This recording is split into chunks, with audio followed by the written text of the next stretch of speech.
હક કરવું એટલે કે આપણા ગુજરાતીમાં આલિંગન કરવાના ધંધા વિશે તમે સાંભળ્યું છે? હા, આલિંગન કરવું, જેને કડલ થેરપી કહેવામાં આવે છે, અને મેન મોમ પણ કહે છે ચાઇનામાં.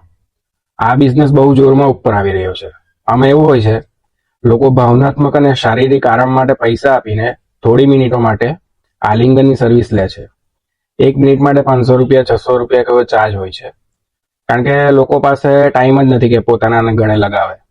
એકચ્યુઅલી ચાઇનામાં થયેલું એવું કે કોઈ છોકરી છે ને બહુ સ્ટ્રેસમાં હતી, તો એણે કીધું કે હું કોઈકને આલિંગન કરવા ઈચ્છું છું. તો કોઈ એના દોસ્તને આલિંગન કરે છે, તો એનું સ્ટ્રેસ દૂર થઈ જાય છે, અને પછી સોશિયલ મીડિયા પર એના એક્સપિરિયન્સ શેર કરે છે. તો ત્યાં કડલ થેરપી મેનમમ શરૂ થઈ જાય છે. પહેલા મફતમાં ચાલુ કરે, પછી એ બિઝનેસના રૂપમાં ચાલુ થઈ જાય છે. આમાં જપ્પી જે હોય છે એ કોઈ રોમેન્ટિક જપ્પી નથી હોતી, એક સુરક્ષિત અને સીમિત સમય માટે આપેલી જપ્પી હોય છે, જેથી લેનારને લાગે કે એનો તણાવ દૂર થઈ ગયો છે, એનું એકલાપણું દૂર થઈ ગયું છે. હાલમાં તો સાંભળવામાં આવ્યું છે કે દિલ્હી એનસીઆરમાં પણ ઘણી જગ્યાએ ચાલુ થઈ ગયું છે, આ સર્વિસ આપવામાં આવી રહી છે. તો તમે શું વિચારો છો આ ધંધા વિશે?